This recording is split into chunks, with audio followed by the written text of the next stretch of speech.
escuchamos. Ya.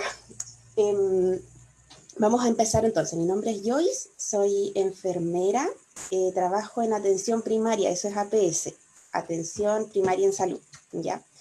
Trabajo acá en Punta Arenas y estoy cursando un magíster en enfermería con especialización en gestión sanitaria, ¿ya? La idea de esta presentación es dividirla de tal forma en que usted primero pueda saber en qué consiste esta enfermedad, porque uno no puede atacar a un enemigo si no sabe en qué consiste, cómo se genera, que es lo primero. Entonces vamos a aprender primero en qué consiste la enfermedad. Yo entre medio les voy a dar algunos datos que son de nuestro país, de la condición de nuestro país, y todas las referencias bibliográficas se van a encontrar en la partecita de abajo de la diapositiva, las que tengan referencia bibliográfica, las que no van a ser explicaciones que yo les voy a dar a través de imágenes, ¿ya? Y cualquier duda que usted pueda tener en el camino, la puede anotar, yo estoy dispuesta a responderla, y si algo no lo sé, yo le voy a decir paso, ¿ya? Entonces, empecemos. Esto es lo primero que quiero comentarles. En Chile, en la encuesta nacional de salud del año 2016-2017, el 27,6% de la población nacional tiene hipertensión arterial. Esto es terrible, porque estamos hablando de que casi un tercio de la población está con hipertensión arterial, está entre un cuarto y un tercio, ¿ya? Lo que es una cantidad bastante grande de personas. Ahora, esta situación no es solo en Chile, esto se va a repetir a nivel mundial, y vamos a entender también por qué tanta gente está siendo hipertensa, ¿ya? Si se fijan aquí abajito, no sé si se ve mi mouse, ¿se ve mi mouse? ¿Ven mi mouse? Sí, sí. Ya. Aquí pueden ver la cantidad que teníamos el 2003, después a la encuesta nacional de salud el 2010, y la última que tenemos ahora. Básicamente ha subido un poquito. Y es la tendencia, en todas las enfermedades crónicas tenemos esta misma tendencia a aumentar la población que está padeciendo enfermedades. Ahora, ¿qué es la hipertensión arterial? Por definición, hipertensión arterial vendría a ser una presión que esté por encima de estos dos números, 140 con 90, ¿ya? Ahora, estos dos números significan dos cosas diferentes, ya que las voy a explicar ahora a continuación. Ahora, se considera crisis hipertensiva, o sea, si la presión le llega a este número, usted tiene que correr a la urgencia de un hospital, cuando la presión está por encima de 180 con 100 milímetros de mercurio. No puse ahí ese dato, pero son milímetros de mercurio. Ahora, ¿qué significan estos números? El 140, que es el primer numerito que siempre aparece, el primer número se llama presión sistólica. Ese numerito lo que dice es la fuerza con la que la sangre empuja en primera instancia la arteria. La arteria es así, y el corazón tira sangre. Entonces el primer empuje, cuando la arteria se hincha primero por recibir la presión del corazón, esa es la presión sistólica. Y la presión diastólica es la presión con la que queda la arteria después de que ya pasó el primer empuje. Por esto es que es más peligroso tener el segundo numerito alto, es más peligroso tener este alto que este más alto. No me malentiendan, los dos son problemáticos. Pero este 100 es muy peligroso, este 100 de acá, porque quiere decir que la arteria, aún sin la presión del bombeo del corazón, está estirada, está esforzada, ¿ya? Y esa arteria esforzada y estirada puede eventualmente romperse, generar algún derrame cerebral, que es donde genera más problemas, o algún infarto, ¿ya? Entonces, la presión sistólica es la presión con la que la sangre hace el primer empuje, y la diastólica es la presión con la que la arteria queda después del primer empuje, ¿ya? En algunos casos, la presión elevada no presenta síntomas. De hecho, es una enfermedad a la que nosotros llamamos asintomática. O sea, generalmente una persona hipertensa no va a tener síntomas hasta que esté completamente descompensada, ¿ya? En algunos casos puede generar dolor de cabeza leve, pero la verdad es que en general el 80% de los hipertensos son asintomáticos. Ellos refieren sentirse bien. Y lo otro es que esta enfermedad con el tiempo puede provocar trastornos como enfermedades cardíacas y derrames cerebrales, como les decía, por la descompensación de la misma. Esta definición yo la saqué de Google. Y miren lo que dice Google. Dice, seguir una dieta saludable. Es lo primero que dice, seguir una dieta saludable, con menos sal, ejercitarse regularmente. Y como tercer punto, tomar medicamentos puede ayudar a bajar la presión arterial. Pero están los medicamentos en tercer punto. ¿Ya? En medicina actualmente se sabe por todas partes que la gente lo primero que tiene que hacer para el manejo de la presión arterial es regular la dieta y hacer ejercicio. Pero ¿cómo regulamos la dieta? ¿Qué ejercicios hago? Me canso mucho. Entonces ahora vamos a ver esos detalles. Ahora, ¿se acuerdan que les había dicho que la arteria iba a tener una presión, ¿cierto? La presión con la que llega la sangre y la presión con la que se relaja. Ya. En el 80% de los casos, la hipertensión arterial se da por lo que vamos a ver ahora. Hay un 20% en el que la hipertensión puede ser netamente hereditaria, o sea que su arteria está más apretada de lo normal, o que puede ser hipertensión nerviosa también. No está muy documentada, pero sabemos que existe. Entonces, ¿qué sucede? ¿Por qué se genera la hipertensión arterial después de 40 o 50 años de malos hábitos? Lo que sucede es que las arterias son como usted ve acá, así las hizo el Señor en nuestro cuerpo. Y hay muchas, esto es como el sistema de cañería de nuestro cuerpo. Entonces, ¿qué sucede? Este espacio que está acá, está hecho para llevar exactamente la cantidad de sangre en el volumen que usted tiene.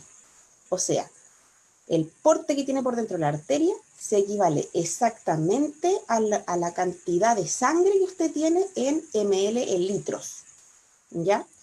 Y esa cantidad de sangre con el porte de la arteria se condice con la fuerza que tiene su corazón. O sea, es un sistema perfecto, al vacío, ¿ya? Porque no hay aire entre medio. No quiere decir que no haya oxígeno, me refiero a que el espacio se llena todo, completito.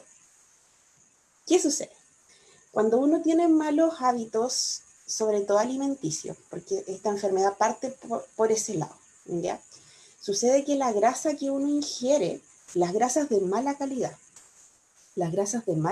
que uno ingiere, se empiezan a acumular en nuestro cuerpo, ¿ya?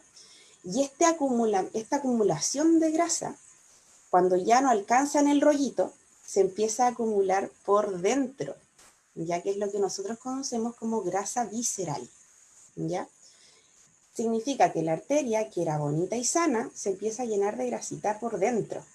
Y eso hace que el espacio por donde pase la sangre, que era justo, se disminuya.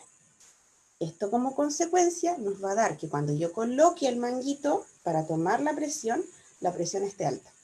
Ahora, dato importante, nuestro cuerpo compensa, que es lo que vamos a ver un poquito más adelante. Para que esta situación me dé un número alto en el manguito, o sea, cuando yo me pongo el tensiómetro y me dé un número alto, al menos el 60 o 70% de las arterias tiene que estar en esta condición. Si es menor el porcentaje de arterias que se encuentra en esta condición, usted no va a presentar siquiera el número en el manguito. Por eso es que tardamos 40 años en darnos cuenta que esto estaba sucediendo hace 40 años. Ahora, las grasas no se acumulan así como por encimita de la arteria. Y este es el gran drama que tenemos con la hipertensión, porque si estuviesen por encima, damos algún medicamento que las queme y ya, se acabó el problema.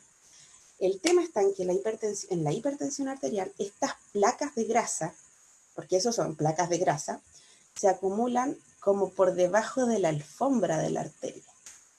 Entonces, la sangre va pasando por acá y de cierta forma el glóbulo rojo no se va a enterar que hay grasa, pero sí se va a enterar que se hace este taco. Esto es como cuando usted va al trabajo en el día 4 de marzo, a diferencia de cuando fue al trabajo el 15 de febrero, y el 15 de febrero iba sin ningún problema al trabajo y llegaba en 15 minutos.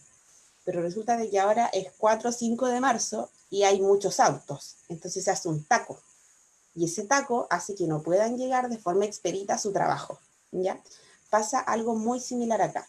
Se forma este taco y en esta parte se va a generar esta presión extra.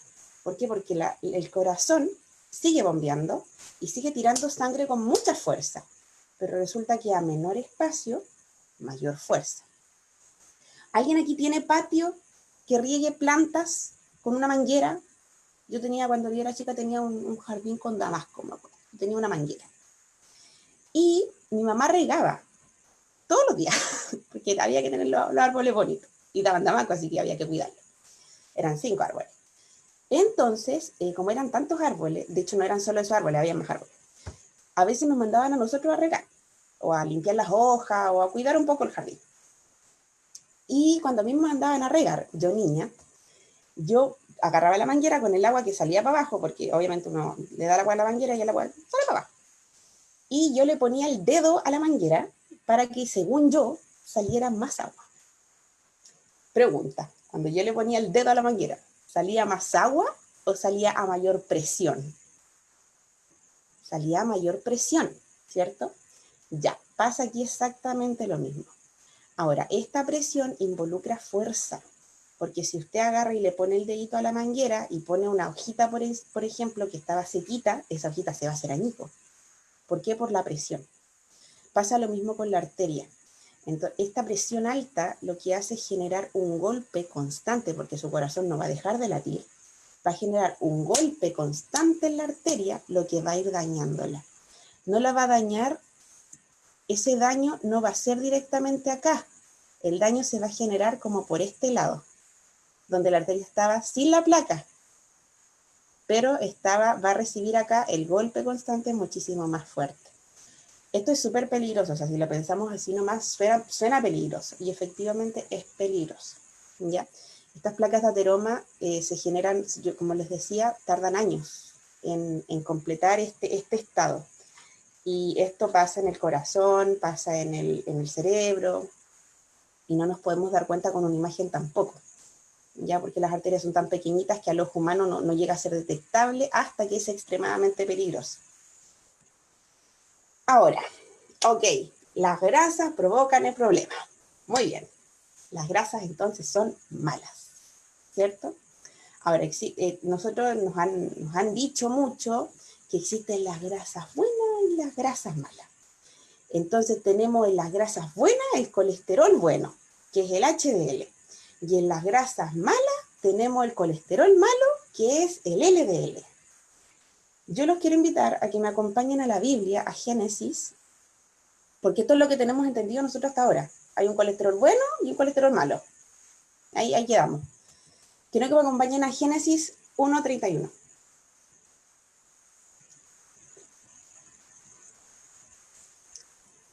Si alguien me ayuda activando su micrófono para que lo podamos leer.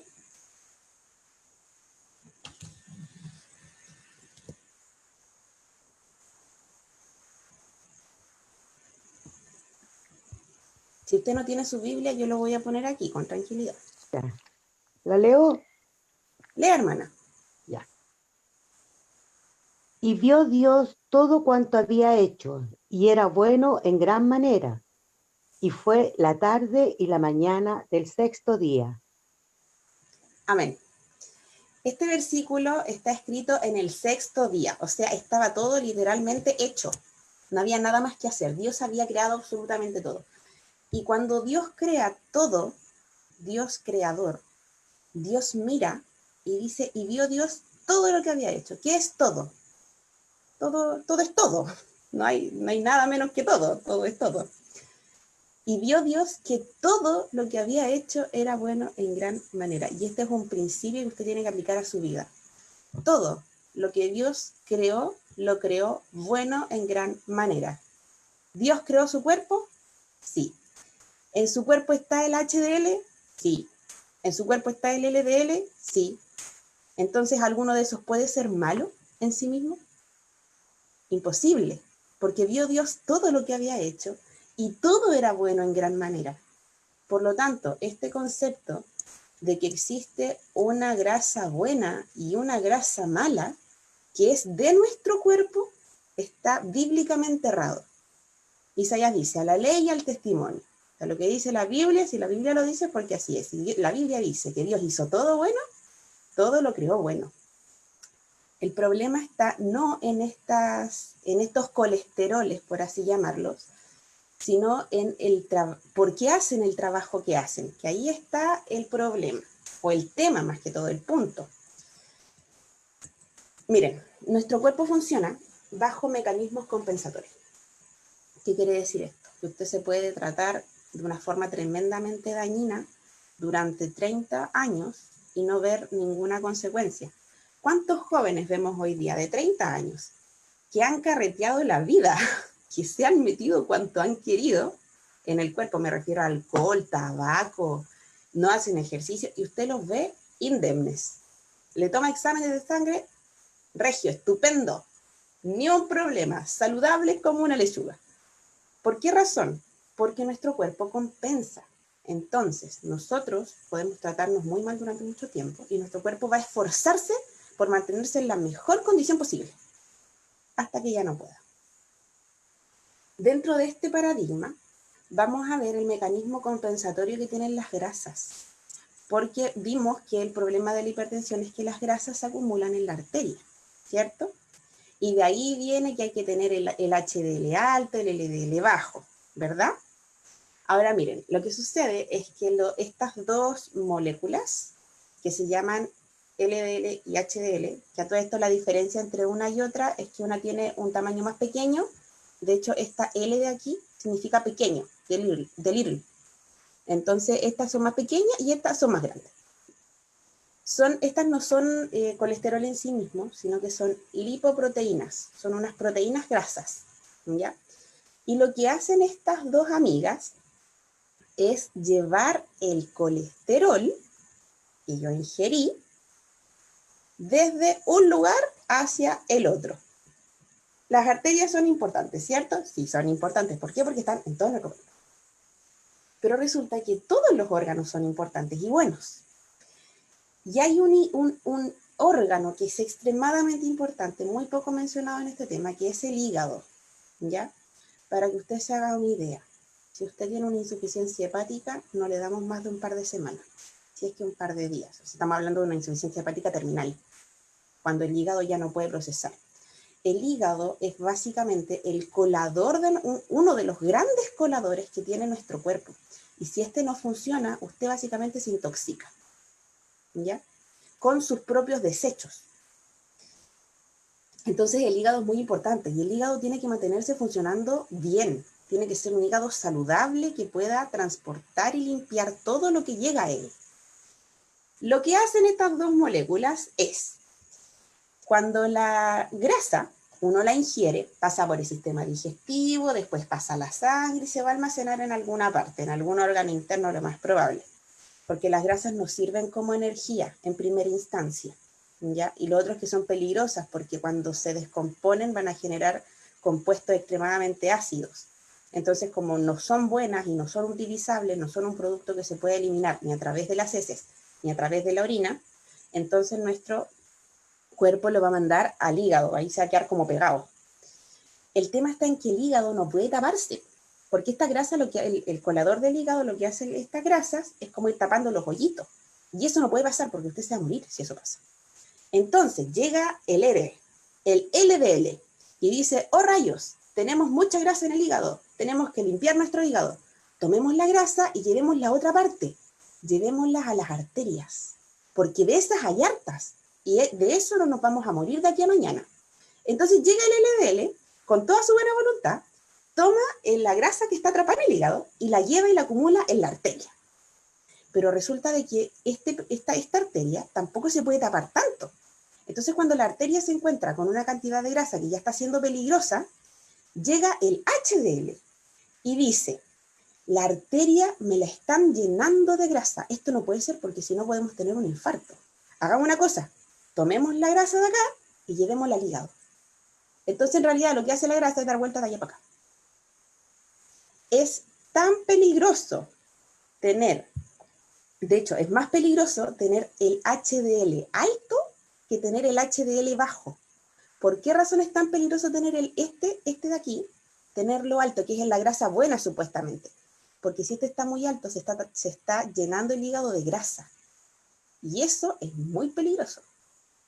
Y tener claramente este disminuido significa que la arteria tampoco se puede destaponar. Ahora, tener el LDL bajo significa que yo no estoy sacando mucha grasa del hígado. Por eso es un parámetro importante. Porque si yo tengo este numerito bajo, quiere decir que mi hígado de cierta forma está limpio y no está necesitando sacar esa grasa. ¿Ya? Y claramente tenerlo alto significa que estoy sacando mucha grasa del hígado y llevándola hacia la arteria. ¿Ya? ¿Se dan cuenta que ninguno es malo? Son los dos buenos, indispensables, esenciales. Aquí la mala es la grasa. La grasa es mala. Porque de hecho estas cositas que ustedes aquí, estas lipoproteínas, realmente ni siquiera son como grasas en sí mismas, sino que son proteínas grasas, ¿ya? Que transportan, son proteínas transportadoras. Hay de otros tipos, hay más mecanismos, hay más metabolismo, pero para no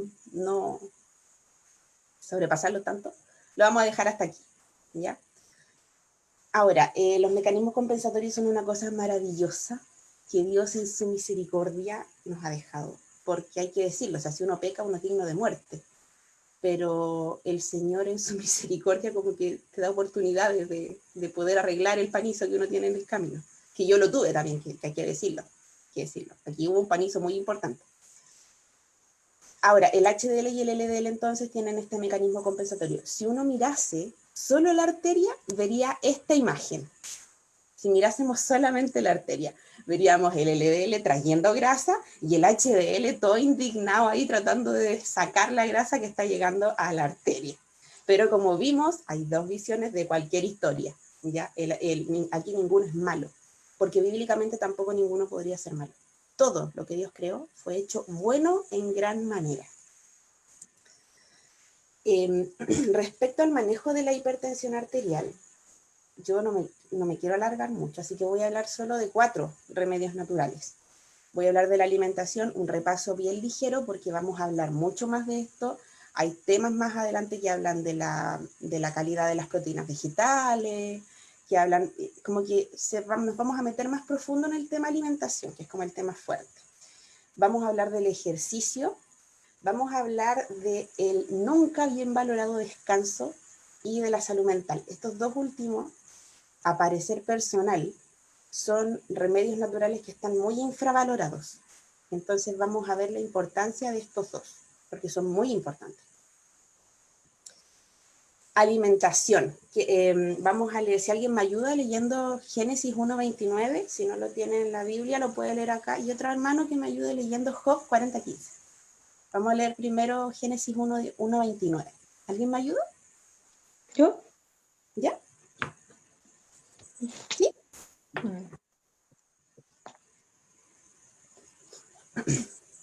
Hermana Ana, ¿cuál tiene usted? Yo. Sí. Es así. Después dijo Dios, mirad, os he dado toda planta que da semilla, que está sobre toda la tierra, así como todo árbol en que hay fruto y da semilla. De todo esto podréis comer. Ya, este es el principio de lo que es la alimentación. De hecho, vamos a ver muchos versículos que están precisamente en Génesis. Y dijo Dios le dijo a Adán, mira, yo te doy todo esto, cómelo, básicamente. Cuando Dios le dice a Adán que coma todo lo que está en el huerto, recordemos que Dios lo hizo todo bueno en gran manera. Por lo tanto, estaba diseñado para favorecer la salud de la raza humana, no solamente de Adán. Ahora miren lo que dice Job 40:15. Alguien que me ayude.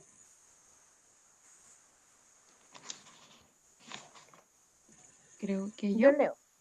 Ah, Dice, sí, hermana, dale, hermana. he aquí Behemoth, el cual hice como a ti, hierba come como buey. Dice, he aquí ahora su fuerza está en sus lomos y su vigor en los músculos de su vientre. Cuando Job está hablando aquí del Behemoth, está hablando de un animal que si usted se pone a leer como el contexto, es enorme, es tremendamente grande, es muy destructivo y es muy fuerte. Y el versículo dice, mira al Behemoth, al cual yo hice como a ti, igual que a ti. ¿Y qué come el Behemoth? Hierba. Y el Behemoth es tremendamente fuerte, ¿cierto? Un animal tremendamente poderoso y destructivo. Entonces, ¿por qué puse este versículo? Nuestra fuerza no radica en el consumo de proteínas de origen animal. No quiero decir carnes para que nadie se ofenda y se salga de la charla, ¿ya? Pero la fuerza del Behemoth, que fue hecho como nosotros, no dependía del consumo de proteínas de origen animal, sino que comía, ¿qué cosa? Hierba, ¿ya?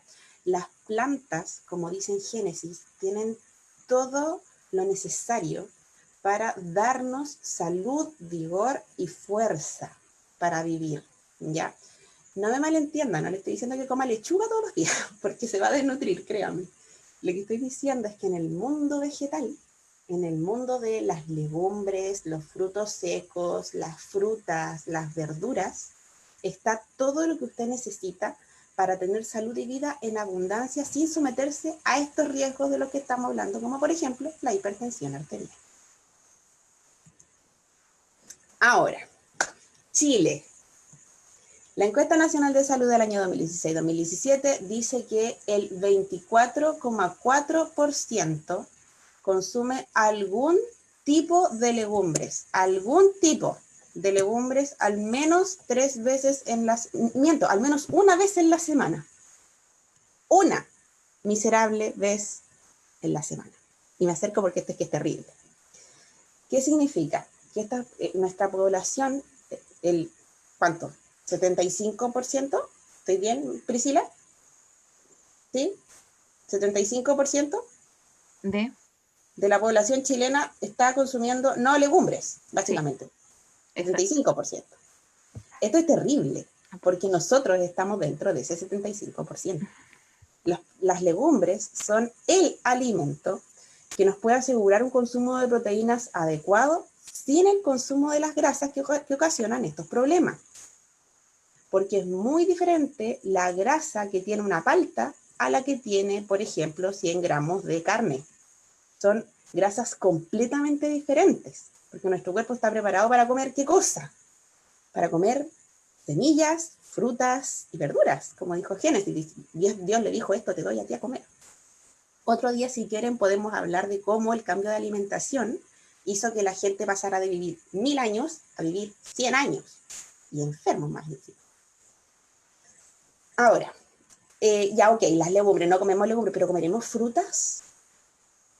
Y resulta que aquí la cosa es peor, porque resulta que el 15% de la población admite comer tres porciones, que es una cosa tremenda, que yo me como 5 frutas en un día, tomando el desayuno y lo que me como en el día, eso sin contar las verduras. Aquí mezclaron frutas y verduras, y el 15% de la población admite comer al menos 3 porciones de fruta o verdura en el día.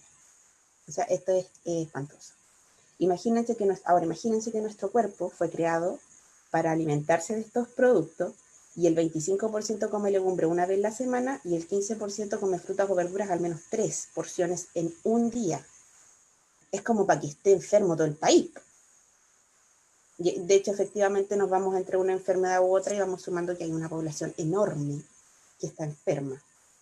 De hecho, en el CEFAM nuestra población es enorme. Ahora que tenemos que andar llevando los medicamentos a las casas de las personas por el tema de que los adultos mayores no pueden salir de la casa, es que es una cantidad estratosférica de gente, es una cosa tremenda. Y fuera de eso, el problema está en la vitalidad que te quita estas enfermedades. Sal, es que a mí me encanta la sal. A mí siempre me retan porque me gusta la sal. Vamos a hablar de otro punto al final de este ítem, de la sal. El 98,4% de la población come más de 5 gramos de sal, que es lo que deberíamos comer de sal diario. Yo les quiero recomendar, si usted se quiere como profundizar en este tema, hay una microserie que hizo TVN hace unos 7 años atrás será, que se llama, anote ahí, ¿qué comes? De TVN. ¿Qué comes? De TVN, una microserie. Y yo le recomiendo que vea el capítulo La Sal. Son varios capítulos, se los recomiendo todos, porque son una cosa súper didáctica, muy pedagógica, muy sencillo de entender, con estudios de por medio. El estudio periodístico está hecho de una forma brillante. Y ahí hablan precisamente de por qué nuestro consumo de sal es tan alto. Yo voy a dar un pincelazo ahora al final de este ítem. Pero el punto es, el 98,4% de nuestra población come exceso de sal, más de 5 gramos. 5 gramos, yo no tengo aquí un lápiz, pero 5 gramos es básicamente la tapita de un lápiz Bic hasta el tope de sal. Esos son 5 gramos de sal, ¿ya? Y que nadie se salva aquí, porque el 98.4% de la población es demasiado. Entonces estamos como para tener hipertensión, ¿cierto? Está como predispuesta nuestra situación país. Ahora acuérdense que hay el mecanismo de compensación. Esa es la razón por la que no todos tenemos las mismas enfermedades en el mismo orden, porque existen mecanismos compensatorios y el mecanismo compensatorio puede tener distinto nivel de prioridad según cada persona, ¿ya? Yo espero no ser muy enredada, espero estar siendo clara. Ya, ahora, hipertensión arterial. Este estudio es muy probable que lo veamos mañana, creo que hablamos de diabetes. Lo más probable es mañana. Lo más probable es que veamos este estudio mañana, pero yo me voy a centrar en un punto de este estudio. Este es un estudio sobre la incidencia de las dietas en la diabetes en la salud de adventistas, ¿ya? En este estudio lo que compararon fue los niveles de alimentación que dividieron en 4 grupos, o en 5 grupos. Tenemos primero la gente que no era vegetariana, o sea, la gente que era como omnívora, si lo podríamos decir de alguna forma, gente que comía de todo. Tenemos después la gente que es semi-vegetariana, son personas que comen carnes, pescados, pollo,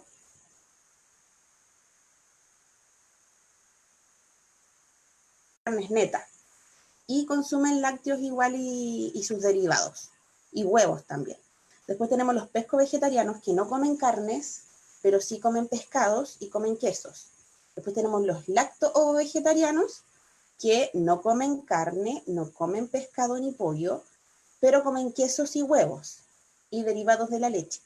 Y después tenemos las personas que aquí dice veganas, pero en realidad es alimentación basada en planta. El término vegano tiene que ver más con una ideología. Los adventistas no somos veganos en general. No somos veganos por la ideología que trae por detrás, pero tenemos una alimentación que se condice con ese tipo de alimentación, que el término real es alimentación basada en plantas. Ya para aclarar el tema del vegano. Ahora, este estudio es precioso.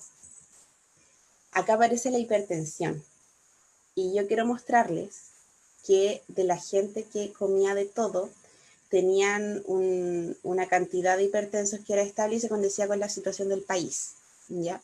Ahora, a medida, fíjense que las personas van consumiendo menos productos de origen animal, esto se reduce a un cuarto. O sea, la población adventista que tenía una alimentación basada en plantas, que no tenía grasas de origen animal, logró tener una cantidad de hipertensión que era un cuarto de lo que tenía la situación país. Esto es una cosa maravillosa, es espectacular. Porque si bien es cierto, a causa de que vivimos en un mundo de pecado, no podemos sacar la enfermedad de nuestra vida absolutamente porque hay una carga genética entre medio, sí podemos tener un control que es maravillosamente bueno. Y eso es lo que este estudio comprueba. Ahora, fíjense en la relación que tiene la hipertensión con el peso corporal. Cuando las personas comían de todo, tenían en general sobrepeso. Este es el índice de masa corporal, estaba en 28,26. Ya, esto es sobrepeso. Y a medida que iban dejando el consumo de productos de origen animal, su índice de masa corporal se estabilizaba. Esta persona que está acá tiene un índice de masa corporal normal. Para tener sobrepeso es desde 24 para arriba. Y fíjense que todo esto para... Uy, se me perdió. Ahí está. Todo esto tiene sobrepeso, excepto cuando llegamos acá abajo. Cuando la gente cuando los adventistas, no la gente, cuando los adventistas tienden a una alimentación más basada en plantas de hecho, mantienen un índice de masa corporal que es sin sobrepeso, o sea, normal, y esto a la vez se condice con el manejo de la presión arterial, porque claramente la presión arterial tiene que ver con las grasas, ¿ya? Ahora, llevar una alimentación basada en plantas no siempre va a querer decir que porque es basado en planta es saludable. Las papitas fritas son basadas en plantas, no son saludables. La Coca-Cola es vegana, no sé si sabían, es vegana, no tiene nada de origen animal, pero no es saludable. Por eso es que yo me referí a los adventistas con una alimentación basada en plantas. Porque usted puede ser vegano perfectamente y no consumir nada de origen animal y tener sobrepeso igual, ya por consumir alimentos que son de baja calidad. ¿Ya? Pero creo que después en otro momento nos podríamos meter más en ese punto. Ahora, esto es precioso. Esto es una cosa preciosa porque el Señor nos ha dejado todo para tener salud en abundancia. Es que es una cosa increíble. Me encanta esto. Miren lo que dice aquí el estudio. Dice, en este estudio parece ser, pero déjenme bajar esto porque no puedo leer. Ahí está. En este estudio parece ser que se incrementa la protección dietaria a medida de que nos vamos moviendo desde la alimentación no vegetariana, semi-vegetariana, a pesco-vegetariana, ovo-lacto-vegetariana y alimentación vegana. O sea, parece ser que mientras más me acerco a la alimentación basada en plantas, es más protección la que yo obtengo. Ahora, la sal. ¿Qué pasa con la sal? Ya, ok, todos comemos mucha sal, pero ¿qué pasa con la sal? Lo que sucede con la sal, queridos, es lo siguiente. Acá vamos a tener alimentos que son bajos en sal y vamos a ir subiendo hasta alimentos más ricos en sal. Pasa que los alimentos de origen vegetal, la alimentación basada en plantas, contienen una cantidad de sodio que es muy baja. Todos estos alimentos que están, bueno, aquí estaban estos porque así era la imagen, ¿ok?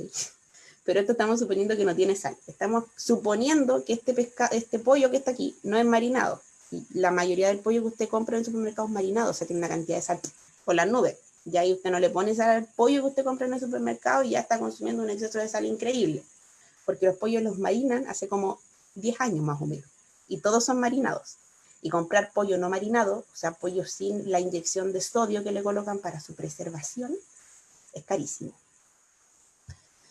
Pero si hablamos aquí de este grupito de acá, los alimentos de origen vegetal tienen una cantidad de sal que es bajísima. El problema, ¿por qué consumimos tanta sal los chilenos?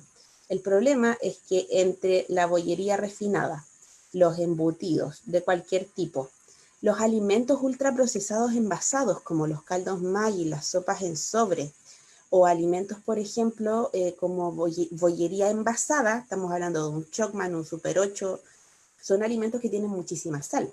Y ahora aquí vamos a hablar de los alimentos que están en esta tercera fila, que son los que mezclan estos alimentos que están abajo en un solo producto. Como por ejemplo la pizza con pepperoni, una hamburguesa una doble libra con queso, la carne procesada tiene mucha sal, el queso tiene mucha sal y el pan tiene mucha sal. Los alimentos con salsa de soya o los paquetitos de productos que son salados, como por ejemplo las papitas fritas de bolsa, ¿ya? Son alimentos que tienen muchísima sal. Entonces, ¿qué pasa? Si usted adopta, como dice el Señor, por una alimentación basada en planta, su consumo de sal va a pasar por los alimentos básicos que usted consume de acá a acá. ¿Por qué? Porque los productos con más sal son precisamente los extraprocesados y los productos derivados de las carnes. Entonces, al momento de usted decir, yo preparo mi alimento, por ejemplo, hago mi pan, yo si quiero comerme una galleta la hago en mi casa, ya desde ese punto usted va a tener un consumo de sal que es por mucho más bajo y ya se va a poder permitir en la hora de almuerzo dejar las ensaladas sin aliñar y ponerle la sal que a usted le parezca a los productos que usted tenga en su mesa, porque ya hay un consumo mucho menor. En este capítulo que les digo yo del que comes, de la sal, lo que hacen es agarrar un chileno promedio y lo acompañan a lo largo del día con todo lo que come. Este hombre consume biosal en su comida. Y al final termina el día como con 7 gramos de sal ingeridos. Y él consumió biosal, cuando él usó sal, él usó biosal. ¿Por qué consumió tanta sal? Yo los invito a poder verlo porque de verdad que es buenísimo. Ya el capítulo de la sal. ¿Quedó claro esto? ¿Por qué es importante la alimentación basada en plantas para bajar el consumo de sodio? Es muy importante. El sodio en la arteria lo que hace es apretarla más. Entonces la arteria tiene grasa, ya está complicado la parte por donde pasa la sangre, usted le pone sal y se aprieta más todavía. Entonces es peligroso el consumo de sal en hipertensión. Ya, siguiente. Actividad física. Si alguien me ayuda con Génesis 2:15. Leo. Sí. Tomó pues Jehová Dios al hombre y le puso en el huerto de Edén para que lo labrara y lo guardase. Muchas gracias. Ok, Dios crea al hombre, le dice, Adán, vas a comer esto. Te presento el mundo de las frutas completo en su variedad y sabor y maravilla de frutas, para que tú te las comas. Pero no solo tienes que comer, Adán, tú también tienes que moverte. Entonces, como tú tienes que moverte, tú lo que vas a hacer es trabajar la tierra. ¿Saben que no hay ejercicio más completo que la huerta? Porque la huerta, que es lo que le dice básicamente aquí a Dios a Adán, la huerta involucra ejercicio cardiovascular de resistencia y también involucra fuerza, involucra hacer movimientos muy completos con cada parte de tu cuerpo, porque no solo tienes que agacharte, tienes que pararte, mover los brazos, mover acá, levantar cosas, es un ejercicio precioso. Y Dios pone a Adán al principio de la historia de la humanidad en el huerto y le dice, mira, vas a comer esto y vas a hacer ejercicio. Y te voy a dar un trabajo agradable para que tú ejercites esta máquina. Esto es como un auto. Si usted compra un auto, por muy del año que sea, y lo deja ahí a la intemperie, sin moverlo, sin prender el motor, sin hacer nada, ese auto no le va a durar nada. Porque el auto está hecho para moverse. Y pasa lo mismo con nosotros. Yo quiero decir, yo me voy a sincerar aquí por si está mi esposo mirándome por ahí, que a mí esta es la parte que más me cuesta. Es que yo sufro con esto, porque creo que este es el hábito que más me cuesta mantener, porque como que va y viene, va y viene. Y eso es un problema.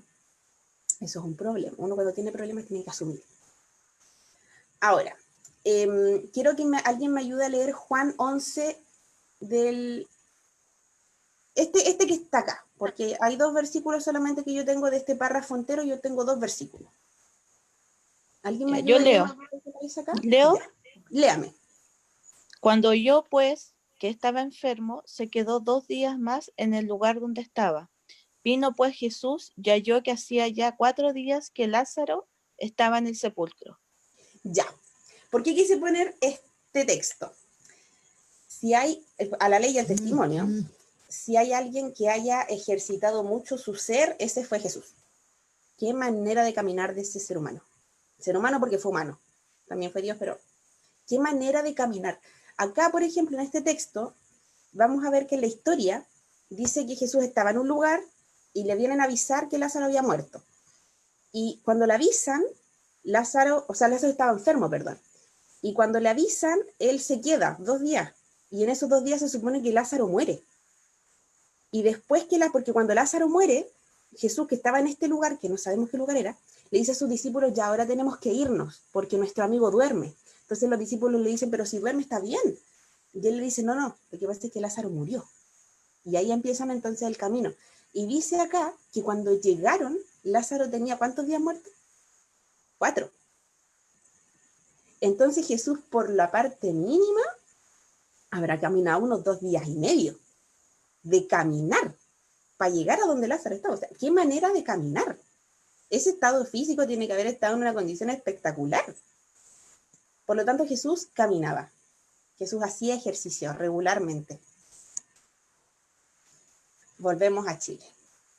Al año 2016-2017, tenemos que ¿qué porcentaje de la población sufre sedentarismo? Un 86,7%. Casi un 90%. Esto es muchísimo. Y esto está considerando 3 veces en la semana hacer ejercicio. Solo 3. Como dijo Priscila el día que ella habló, nosotros deberíamos hacer ejercicio ¿cuántos días en la semana? Si estuvieron atentos a la presentación de Priscila, 7. Diario. Todos los días. Y este estudio consideró solo 3 veces en la semana. De hecho, para que usted estadísticamente no sea sedentario, tiene que hacer ejercicio 3 veces en la semana. Si quiere partir con el ejercicio, póngase esa meta por último, que es lo que yo hago cuando se me ocurre volver a retomar el ejercicio. 3 veces, solo para salir de la estadística. 3 veces en la semana. Y después uno le empieza a tomar el ritmo, uno le toma el sabor, si es verdad eso. Cuando uno empieza a hacer ejercicio, tu cuerpo después te pide ejercicio. Ahora, existen 2 tipos de ejercicios y cada uno tiene su beneficio. Ya, aquí está bajito la referencia. Está el ejercicio que es, yo con el inglés soy medio mala, se llama endurance, no sé cómo se dice, esa palabra. Es un tipo de ejercicio que es de baja intensidad y es de mayor duración. Aquí podemos meter, por ejemplo, caminatas en intervalo, lo que significa caminar un poquito más rápido 2 minutos y 3 minutos un poquito más lento, y así ir cambiando las frecuencias, y ir a intervalos, ¿ya? Este tipo de ejercicio es el que mejora el control glicémico, o sea, ayuda para la diabetes, reduce la grasa corporal y la presión arterial. Esto lo dice el estudio tal cual, textual. Dice, reduce los lípidos, o sea, las grasas plasmáticas, las grasas que están en la sangre, las reduce, y resulta una propuesta válida en muchos casos cuyo estado de salud física impide hacer jornadas de mayor esfuerzo, ¿ya? Lo malo aquí es que yo necesito tener un poquito más de tiempo, ¿ya? Aquí tengo que estar unos 45 minutos, hasta 1 hora y media podría ser, ¿ya? Y como les digo, la idea es que sea, ojalá, intervalos. Si usted no puede hacer los intervalos, camine solamente. Jesús caminaba. Usted siga el ejemplo de nuestro Señor, camine. Y luego tenemos el otro tipo de ejercicio que es el intermitente high intensity. Esto es ejercicio de alta intensidad y de corta duración, ¿ya? Y aquí están los famosos HIIT, ¿ya? Que son ejercicios cortitos, pero que usted queda con la lengua afuera, básicamente. Son buenos, pero para este tipo de ejercicio usted tiene que tener una condición cardiovascular que permita que usted haga este tipo de ejercicio. No está indicado para todo el mundo, ¿ya? Ahora, este tipo de ejercicio mejora el control glicémico, igual que el anterior. Reduce la comorbilidad, o sea, tener otras patologías junto con la hipertensión. Y es recomendable para personas con poca disponibilidad de tiempo, pero no maneja la presión arterial. Porque para el control de presión arterial necesitamos algo más mantenido, ¿ya? Y ahí va a servirnos el endurance. Entonces, importante, el ejercicio cardiovascular no es reemplazable. Ya lo habíamos dicho antes, pero lo voy a volver a repetir. El ejercicio cardiovascular no es reemplazable. De hecho, es mejor el ejercicio cardiovascular que el de fuerza. No quiere decir que el de fuerza no sea importante, es importante igual. La idea es hacerlos los dos. Pero si no puede hacer los dos, por último va el cardiovascular. Ahora, ok, voy a hacer ejercicio, pero es que a mí no me convence. Yo necesito saber cuánto, porque yo soy muy concreta. ¿Cuánto me va a bajar la presión si yo me esfuerzo y voy y camino? ¿Cuánto me va a bajar? Investigaciones recientes han demostrado que el ejercicio aeróbico está asociado con una reducción de 4,9 a 3,7 y 3,7 milímetros de mercurio en pacientes hipertensos. Esto en un periodo de 2 semanas, que es un periodo sumamente corto. O sea, efectivamente su presión puede ir bajando físicamente en un periodo tan pequeño como 2 semanas si usted se pone a hacer ejercicio. Y este número usted lo ve ahí chiquitito, pequeño, pero créame que cuando uno tiene un descenso de 5 milímetros de mercurio, estamos pasando de pasar de un riesgo cardiovascular alto a un riesgo bajo. Porque así de fino hila nuestro cuerpo. Este estudio, que fue hecho en China, fue con una duración de 2 semanas. La muestra fue de 2.419 personas y las personas que fueron estudiadas tenían entre 21 y 79 años. O sea, se puede en todo rango etario. Que usted tenga, a menos que usted tenga 80, claramente, ahí ya estaríamos con un tema. Pero en todo rango etario demostró ser efectivo. De hecho, las guías, las normas técnicas de manejo de hipertensión de Chile, del MinSal, dicen que la primera intervención es cambio de estilo de vida. Lo dice el MinSal. Ahora, las personas esto ya se los había dicho, las personas con un estilo de vida sedentario o con factores de riesgo cardiovascular no deben realizar ejercicio intenso bruscamente, porque se me pueden infartar, ¿ya? Tienen que ir de a poco. Por eso les recomiendo el endurance, porque ese es un ejercicio cardiovascular que tiende a ser más a intervalo, a su ritmo, ¿ya? Y usted solito ahí va aumentando. Y aquí nos vamos a las infravaloradas con estas enfermedades. Primero vamos a hablar de salud mental. Si alguien me ayuda con Primera de Pedro, 5:7. Leo, dice, Ya. poniendo toda vuestra ansiedad sobre Él, porque Él tiene cuidado de vosotros. ¿Y alguien que me ayude con Proverbios? Yo puedo leerlo. Ya. Dice, el corazón alegre constituye buen remedio, mas el espíritu triste seca los huesos. Amén. Lo primero, que es de lo que más vamos a hablar, sobre ansiedad. Dice, poniendo toda vuestra ansiedad sobre Él, porque Él tiene cuidado de vosotros. La ansiedad constituye básicamente una emoción adversa hacia el futuro, ¿ya? Y uno muchas veces cuando escucha estas enfermedades por primera vez, no sé, hipertensión, diabetes, uno se asusta. Y es normal asustarse. Y entra esta ansiedad en nuestro corazón por el futuro. Pero hay que poner esa ansiedad sobre Dios, sobre Jesús, y hacer caso a lo que Él dice, po. Si Él tiene solución para todo. Entonces hay que hacer caso a lo que Él dice. Y el segundo versículo, que es uno de mis favoritos, el corazón alegre constituye buen remedio. Y nada más certero, nada más real. Cuando usted está triste o ansioso, resulta de que la concentración, la absorción de calcio en su cuerpo disminuye. Y adivine qué pasa cuando usted no absorbe calcio. Los huesos se secan, literalmente. Entonces este versículo es lo más fisiológico que hay, porque realmente el corazón alegre constituye buen remedio para todo, pero el espíritu triste, rayos, seca los huesos, nos hace físicamente estar enfermos. Ahora miren, nuestro sistema emocional, alguien me levantó la mano. Hermana Paulina, guarde la pregunta, porque si no voy a perder el hilo y ahí vamos a estar mal. Nuestro sistema de emociones, nuestro cerebro con nuestras emociones funciona a través de básicamente estos tres grandes grupos, ¿ya? Primero vamos a tener la adrenalina y el cortisol, que es del que más vamos a hablar, que estas hormonas están hechas para hacernos actuar rápidamente en situaciones de peligro, ¿ya? O sea, nos dan una cantidad de energía increíble para que usted, frente a un peligro, usted arranque. Para que ayer, cuando sucedió lo de mi suegro, por ejemplo, mi esposa agarrara el auto y nos fuéramos a una velocidad nada prudente hasta la casa de él, pero él estuviese completamente concentrado en manejar de forma correcta, pese a que hay una situación de riesgo. Estas hormonas son maravillosas y nos permiten actuar de forma óptima en momentos de crisis, ¿ya? Después vamos a tener otra hormona que está por acá, donde vamos, aquí. Vamos a tener la dopamina, ya que la dopamina es una hormona que nos ayuda a conseguir metas, a estar motivados, a superar desafíos, a tener sueños, nos da motivación, nos mantiene como con este ánimo vigoroso de poder conquistar el mundo.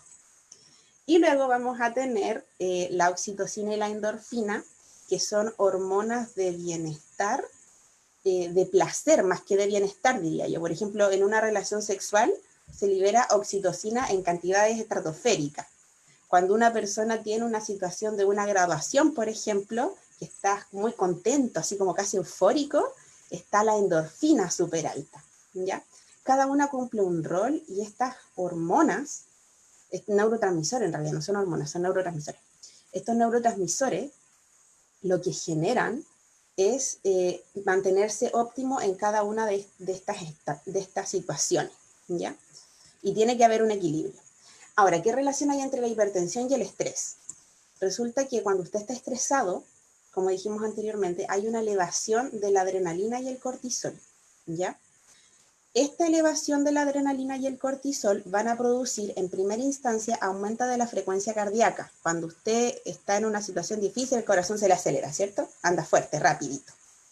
Esta elevación de la frecuencia cardíaca va a generar una vasoconstricción, o sea, la arteria se va a apretar. ¿Para qué? Para funcionar y mandar los neurotransmisores más rápido. Porque como estamos en peligro, hay que mandar todo rápido. Entonces, ¿qué hace la arteria? Apretémonos para que así aumentamos la velocidad de la sangre. Entonces, todo llega más rápido. Y en última instancia, este apriete de la arteria va a generar un aumento de la presión arterial, ¿ya? Y aquí tenemos situaciones documentadas de aumento de la presión arterial por estrés. La primera que tenemos es el síndrome de bata blanca, que este es más común de lo que usted cree. ¿En qué consiste? Consiste en que la persona llega al CEFAM y la presión está en 160. Y usted le dice, ¿usted es hipertenso? No, si yo nunca estoy hipertenso. ¿Le duele la cabeza? Sí, me duele la cabeza. Pues le toman la presión, está alta. Pero resulta que le dice que se la toma en su casa y está baja. ¿Qué pasa? Estas personas llegan al hospital, al Cefam, al lugar donde lleguen, y se les sube la presión inmediatamente. Esto está documentado, se llama síndrome de bata blanca, y son personas que al ver a una enfermera o un médico se ponen tan nerviosos que la presión les sube a niveles que el aparatito los puede registrar, ¿ya? Esto sucede solo en ambientes hospitalarios o clínicos. A estas personas le ponemos un aparatito que le tome la presión todo el día y va a estar siempre baja, ¿ya? Es peligrosa igual, porque está el riesgo de darle medicación a una persona que no es hipertensa. Me refiero, no a una hipertensión crónica. Por eso hay que tener bien el manejo y uno se fija en mirar bien al paciente si es como ansioso o nervioso y hacer las preguntas pertinentes. Después tenemos las crisis de pánico. Las crisis de pánico provocan vasoconstricciones tan fuertes que las personas se pueden llegar a infartar. Cuando una persona en crisis de pánico dice me duele el corazón, es que de verdad la arteria se aprieta. Esto es físico, ¿ya? Y por otra parte tenemos el estrés crónico, ¿ya? Ahora, no podemos hablar como documentadamente sobre hipertensión emocional. ¿Por qué razón? Porque resulta de que el estrés es difícil de medir a mediano y largo plazo, entonces no lo podemos, es muy difícil documentarlo, ese es el problema. Pero sabemos que sí existe y que la presión arterial sí se puede elevar a causa de la presión arterial, o sea, del estrés crónico. Se eleva. Y de hecho yo tuve pacientes cuando trabajé en Temuco que efectivamente cursaban hipertensiones nerviosas, ¿ya? Esto se maneja muchas veces con plantas medicinales y también con meditación, con el estudio de la Biblia y la oración, echando pues toda vuestra carga sobre Él porque Él tiene cuidado de vosotros. En algunos casos va a requerir intervención psicológica y esto no hay que desmentirlo, ¿ya? Hay situaciones que van más allá del efecto que puede hacer una planta o el consumo adecuado de agua. Hay intervenciones que ya tiene que tratar un profesional del área, como por ejemplo rabias acumuladas, tensiones, rencores, que se pueden acumular de tal forma en tu cerebro que te causen un estrés crónico, el que te produzca dolores de cabeza súper intensos, y presiones arteriales altas o incluso otras alteraciones. Y el último del que quiero hablar es el descanso. Nunca bien valorado el descanso. Jamás, sobre todo en cuarentena, ¿cierto? Cuesta dormir, como que uno está trabajando en casa, de repente empieza un poquito más tarde la jornada, entonces te duermes más tarde, despreciamos algunas horas de sueño, no es que son las 12, no es tan tarde. Vamos a ver ahora qué sucede con el descanso y la presión arterial. Alguien que me ayude con Génesis 1, 16 y 18. Yo te ayudo. Ya. Ya hice. E hizo Dios las dos grandes lumbreras, la lumbrera mayor para dominio del día y la lumbrera menor para dominio de noche. Hizo también las estrellas, y Dios las puso en la expansión de los cielos para alumbrar sobre la tierra y para dominar en el día y en la noche, y para separar la luz de las tinieblas. Y vio Dios que era bueno. Amén. Aclarar una cosa. Dios creó el universo, o al menos del universo. Dios creó el universo para el hombre. Y esto lo dice la hermana White. Nosotros no fuimos creados para el mundo. El mundo fue creado para nosotros.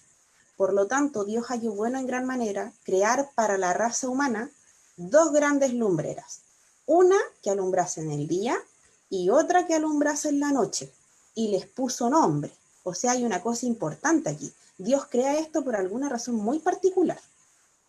Les puso nombre y dice, vio Dios que era bueno. ¿Bueno para quién? Para el hombre, porque para el hombre fue hecho todo este mundo, todo lo que existe fue hecho para nuestro placer, deleite y salud. Y Salmos 4:8, ¿alguien que me ayude? ¿Leo? Yo, hermana. Sí, lea. En paz me acostaré y asimismo dormiré, porque solo tú, Jehová, me haces vivir confiado. Amén. Que tiene relación con el versículo anterior también. O sea, tengo que dormir y descansar en el Señor, pero tengo que descansar, tengo que dormir. Aquí no habla de un descanso de el Señor me da descanso de mis angustias. No, dormir. irse a la cama, acostarse ahí, acurrucarse con el esposo, dormir. Les quiero hablar del ciclo circadiano. ¿Se acuerdan que hablamos del cortisol? Esta hormona del estrés, ¿se acuerdan? Ya. Resulta de que existe un mecanismo, un mecanismo en el cual funcionan estos neurotransmisores que tienen que ver con el movimiento del sol. Aquí en Punta Arenas son las, ¿qué hora es? Voy a ver, las 9:15 de la mañana y recién está empezando a salir el sol. Aquí en invierno tenemos, cuando es pleno invierno, hace como unas 2 semanas atrás, teníamos 4 horas de sol en el día. Y en invierno, o sea, en verano, el sol se esconde a las 11 de la noche y sale a las 4 de la mañana. O sea, aquí es un poco complicado esto. Pero el mecanismo se va a seguir dando. Hay dos grandes neurotransmisores que se generan durante la noche en distintas cantidades, ¿ya? En rojito vamos a tener la melatonina. La melatonina lo que hace es mantener nuestro estado anímico en control en relación a las hormonas, a los neurotransmisores anteriores. Ya nos mantiene equilibrados. Y el cortisol es un neurotransmisor que nos ayuda a mantenernos desinflamados. Ahora miren, la melatonina tiene una producción, ¿dónde está mi mouse? Aquí. Tiene una producción que en la noche, a eso más o menos de las 3 de la mañana, está en su pic de producción. Y este pic de producción disminuye bruscamente a cuando sale el sol. Y luego ya no hay producción de este neurotransmisor. Y luego, desde que se pone el sol, empieza la producción nuevamente con un pic que es nuevamente a las 3 de la mañana y vuelve a bajar. El otro es el cortisol, que tiene exactamente el funcionamiento contrario. Tiene el pic, dentro de los pics más bajos están en la noche a las 3 de la mañana y luego se empieza a elevar hasta que más o menos cuando hay unas 2 horas de sol ya, está en su pic máximo y luego empieza a disminuir durante el día hasta la noche y luego vuelve a subir. Ya. ¿Por qué esto es tan importante? Les ha pasado que cuando, no sé si alguien aquí se ha trasnochado.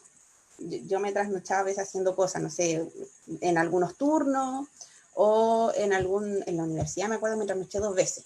Yo no soy de trasnochar, yo estudio en el día, porque en la noche a mí me da sueño y me gusta dormir. Pero me acuerdo que 2 veces tuve que pasar de largo porque era demasiado, era mucho lo que tenía que hacer y estudiar. ¿Les ha pasado que cuando se trasnochan a la mañana siguiente les duele todo? Me duele la cabeza, me duele la espalda, ando de un genio espantoso, me duele absolutamente todo. ¿Qué sucede? Sucede que el cortisol, dentro de las cosas que más hace, es desinflamar. ¿Les suena la palabra corticoides? ¿Les suena corticoides? Los corticoides son los antiinflamatorios más potentes que tenemos. Y de hecho es difícil su manejo. Bueno, los corticoides vienen del cortisol, de ahí mismo, ¿ya? Y el cortisol es extremadamente antiinflamatorio. La melatonina con el cortisol compiten constantemente. Por lo tanto, si uno está mal, el otro va a estar mal. Y si uno está bien, el otro va a estar bien. Cuando usted no duerme en la noche, no se genera la suficiente melatonina. Esta deficiencia de melatonina hace que en la mañana no haya suficiente cortisol. Y como en la mañana no hay cortisol, usted no tiene nada que lo desinflame. Por lo tanto, el cortisol no lo va a desinflamar y usted va a andar estresado todo el santo día. Va a andar de mal genio, va a andar peleando con todo el mundo. Otra cosa importante, para que se genere la melatonina y por lo tanto luego se genere el cortisol de forma correcta, es importante que usted esté en sueño profundo a las 3 de la mañana, porque este neurotransmisor se libera solamente si usted está en sueño profundo a las 3 de la mañana. Si usted se durmió a las 1, no va a tener liberación de melatonina y el cortisol se lo encargo como va a andar. ¿Por qué? Porque tiene que estar en sueño profundo a las 3 de la mañana. Esto significa dormir máximo a las 11 de la noche. De hecho, deberíamos empezar a prepararnos para dormir a la puesta de sol. Aquí está medio complicado por lo que les dije del sol, pero es más o menos como a las 9 de la noche. Empezar a prepararse para dormir y tener este ciclo que sea durante la noche y que sea estable de entre 7 a 8 horas. No es lo mismo dormir de día que de noche, por esto que les acabo de explicar. Y es importantísimo mantener este equilibrio. La melatonina se libera en esta glándula que ustedes ven acá, que se llama glándula pineal. Se llama glándula pineal. La melatonina regula la producción hormonal rítmica. Para las mujeres nada más importante. La producción hormonal que sea rítmica va a depender de la melatonina, o sea, de cómo usted duerma. Sincroniza el sueño y la vigilia, como ya les mencioné anteriormente, modula la respuesta inmunológica. Si no hay suficiente melatonina, si usted no duerme bien, va a tener un sistema inmunológico deprimido en tiempos de COVID, cuando lo más importante es su sistema inmunológico. O sea, tenemos que dormir. Activa la acción antioxidante, retarda el envejecimiento. De hecho, para las modelos es una cosa infaltable el buen dormir, porque te mantiene joven, te mantiene bonito. Y es un neuroprotector importante. Me faltó poner acá que también al ser un neurotransmisor que modula la respuesta inflamatoria también, lo que hace es mantener la arteria relajada. Por lo tanto, si usted quiere estar tranquilo y tener un buen día, duerma bien. Y vamos a hablar acerca de los efectos buenos del cortisol, porque vimos los malos, te mantiene estresado, te mantiene alerta, te mantiene, ya vimos eso. Pero dentro de los factores fisiológicos del cortisol, dándonos a la hipertensión arterial, conserva el gasto cardíaco. ¿Qué quiere decir eso? Que su corazón se mueva al mismo ritmo, ¿ya? Y esto tiene directa relación con la fuerza con la que va a andar la sangre por ahí dando vueltas. El cortisol también tiene una inhibición de la respuesta inflamatoria. ¿Qué quiere decir eso? Que usted no se inflame más de lo que usted debe. Lo que les dije es antiinflamatorio, súper potente el cortisol. Conserva la función muscular, modula el tono emocional, o sea que anímicamente andemos bien, aumenta la filtración glomerular. Eso es hace que el riñón filtre con mayor eficiencia todos los metabolitos, no voy a usar palabras raras, todos los desechos de su cuerpo. Los saca de forma eficiente. Y en el caso de mujeres embarazadas, estimula el crecimiento fetal. Las mujeres embarazadas están más cansadas en general y necesitan dormir más, duerman. Sean felices durmiendo. Algunos trastornos del sueño relacionados con la hipertensión arterial. Miren, se estudió que en 206 pacientes hipertensos, pertenecientes a 3 consultorios diferentes, después de aplicada esta encuesta, encontraron que 128 pacientes femenino y masculino presentaron algún trastorno del sueño. De hecho, el 81% de los pacientes hipertensos presentan trastornos del sueño, lo que va a hacer que sea más difícil el manejo de esa hipertensión arterial. Presentan hipertensiones resistentes, los hipertensos que no duermen, porque ya no dormir es malo, y si ya tienen la enfermedad y sigue sin dormir, es peor. Y de hecho, miren, fíjense acá que hablando como de algunos otros trastornos, encontraron que un gran porcentaje presentaba un trastorno como por ejemplo pesadillas, sonambulismo, un pequeño porcentaje tendía incluso a orinar. Ahora, la ingestión de psicofármacos con la finalidad de dormir en esta muestra total fue señalada para un 52% de estos pacientes. O sea, aparte de hipertensos, tenían problemas para dormir, entonces les dieron medicamentos para dormir. ¿Y qué medicamentos les dieron? Les dan benzodiazepinas.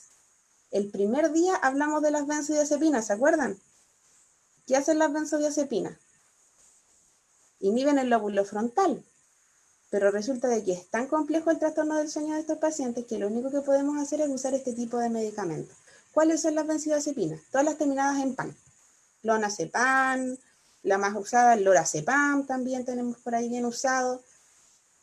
Y estos medicamentos son los más usados. El 52% de los pacientes que de por sí eran hipertensos, aparte tomaban benzodiazepinas para dormir, para mejorar el trastorno del sueño. Se cree que el sueño ayuda a la sangre a regular las hormonas del estrés, así como a mantener saludable el sistema nervioso. Con el tiempo, la falta de sueño puede afectar la capacidad que tiene tu cuerpo para regular las hormonas del estrés. Se va a volver crónico, más fácil que se vuelva crónico el estrés, lo cual desata finalmente la hipertensión arterial.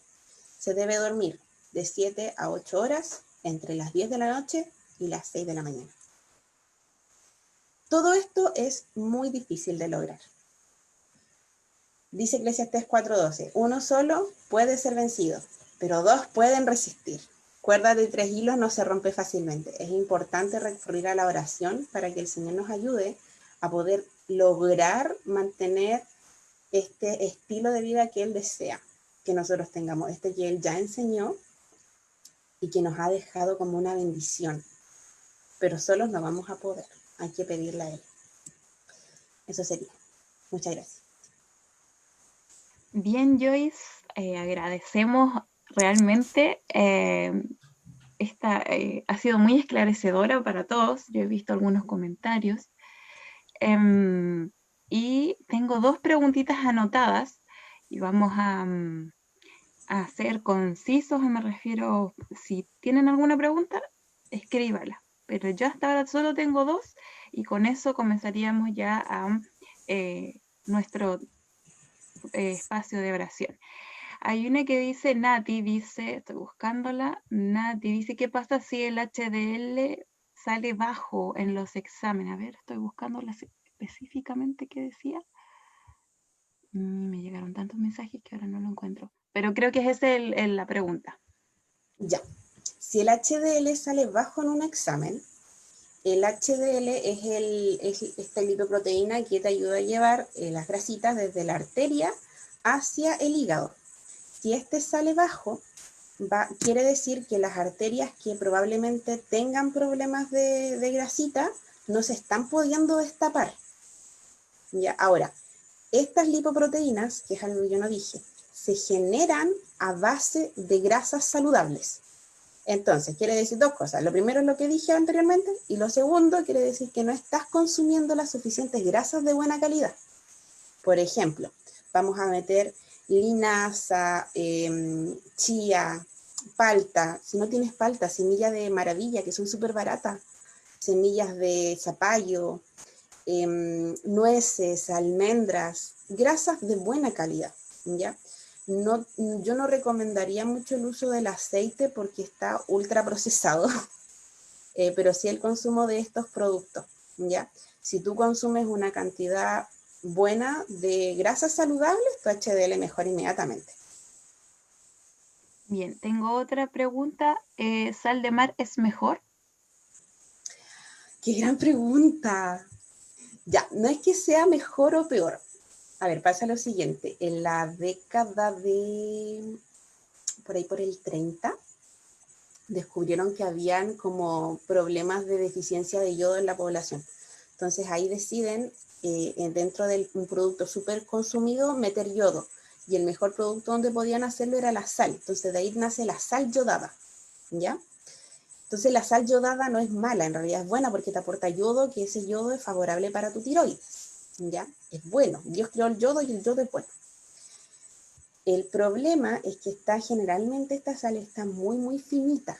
Entonces, cuando la sal está muy finita, tú puedes consumir mayores cantidades porque está muy pequeña. Es como las papas fritas, por ejemplo. Cuando tú compras papas fritas de bolsa, esas vienen con la sal muy, muy molida precisamente para abarcar más superficie. Por lo tanto, tienen más sal, ¿ya?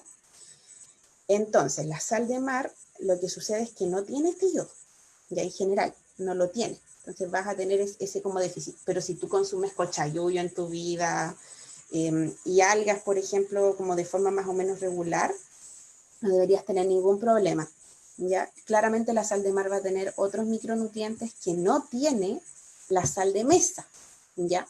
Por lo tanto, no es que una sea mala o la otra buena. Yo personalmente, por sabor, prefiero la sal de mar. Y lo otro es que está más grande, no está tan fina, lo que les decía anteriormente. Entonces, no te arriesgas tanto a comer tanto exceso de sal con sal de mar.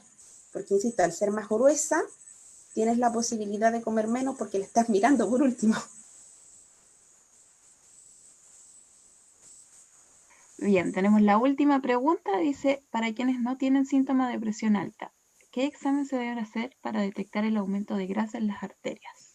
No hay absolutamente nada que se pueda mirar. ¿Por qué? Porque el daño es tan imperceptible al ojo que no hay nada. Podríamos hacer, por ejemplo, a nivel coronario, en el corazón, se podría hacer algún angiograma, como para ver, alguna angiografía que es este examen en el cual te ponen como un líquido que hace como fluorescente. Entonces hace que se vea la arteria. Pero estamos hablando de que cuando ya se ve que está afectada es porque es una cosa que es demasiado peligrosa. No hay forma de verlo antes. Por eso es que son enfermedades tan silenciosas. Ahora, créame, usted no necesita ver eso para cambiar su estilo de vida. No es necesario. Eso. Pero Ya, no existe un método en que yo lo pueda mirar antes de que esté el problema desarrollado. no, nos evitaríamos tanto, ¿no? Si se Claro. pudiera. Pero es tan pequeño lo que uno puede ver a través de la arteria. O sea, tendríamos que estar muy mal para verlo. No, y es ínfimo. Y lo otro es que, como tú decías, el tema está en que tenemos arteria en todas partes. Entonces, tendríamos que hacer un examen que, si existiera, tendríamos que estar ahí, ¿cuánto? Tratando de mirar todas las arterias, un año, tratando de mirarlas todas. Así es. Son muchas. Así es. Dios nos ha hecho de una forma tan delicada, tan perfecta, que es difícil para nuestra mente poder captar todo, pero sí nos ha dado ya las indicaciones que Joyce también ha repasado, y es importante, y agradecemos a Joyce porque fue muy práctica. Gracias, de verdad.